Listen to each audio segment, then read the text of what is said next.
Noong Setyembre 2012, ang mga organisasyon ng civil society ay nagpulong ng buong araw sa Garden Orchid Hotel upang itulak ang adhikaing paghahanap ng pamamaraan sa ikatatamo ng nasusustena at matinong pamahala para sa ARMM. Ang pagpupulong ay para sa Movement for Sustainable Good Governance o MSGG. Nagsimula ito sa isang workshop sa umaga. Tinalakay ang kondisyon ayon sa kanila kung bakit nagkagayon ang pamamalakad ng ARMM sa kasalukuyan. Ito ay base sa economic, social, political at ang panghuli ay peace and security. Culturally, socially, politically, and economically. Now at present, I am a member of the technical working group of the peace panel between the government and the MILF. Now, what we want is not the present arm. Because the present arm, politically, economically, lugi tayo. In Malaysia, they have a sharing of 70% to the local state. And the federal government, they receive 30%. Economic wealth sharing should be like that. So we need to restructure, we need to renegotiate. Ang mga delegante sa pagpupulong ay mga miyembro ng iba't ibang non-profit non-governmental organization o NGO na nagmula sa mga rehiyon ng Zamboanga, Basilan, Sulu at Tawi-Tawi o Zambasulta. Mayroon din galing sa Maguindanao at Cotabato.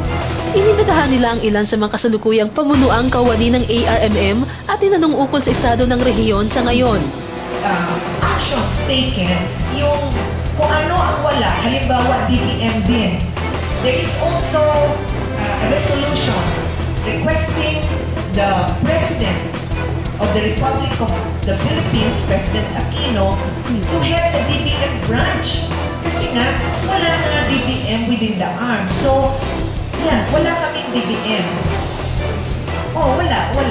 So, ang ibig sabihin, ang ating mga governors, ang ating mayors, syempre they go to DBM of Region 9, mayroon tayong DBM sa Zamboanga City, pero wala tayong DBM for the arm.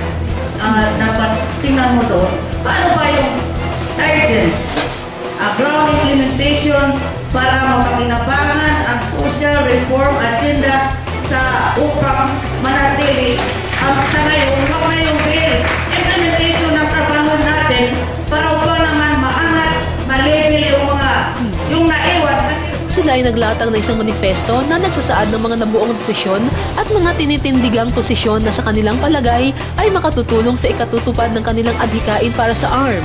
Pumili sila ng taong imumungkahi para isaalang-alang ni Pangulong Pinoy sa darating na eleksyon. May ilang miyembro na nagpahayag ng pag-aalangan sa proseso at nagsabing maaaring ito ay makasama pa imbis na makatulong sa taong kanilang susuportahan. The possible negative impact because of the process. Because I have seen it in other circles, they don't do that, especially when there is an election. You do that when there is an application for opposition, that there will be somebody only who will decide that the person will get the position. Then there's a need for that appointment. What will be the repercussion of our endorsement? Magkuhan ang pa na magbulilaso instead of positively entertaining si mga kanya. Naroon din ang mga ulama, ngunit sila ay maglalabas umano ng kanilang desisyon at ipapahayag ito sa mga darating na araw pa lamang. Is the CSO now politically motivated? When in fact we are the third actor of governance in the society, the third actor that we are. Can we be dictated by any political interest of any group? We have to respect this ulama. We invited them to be with us.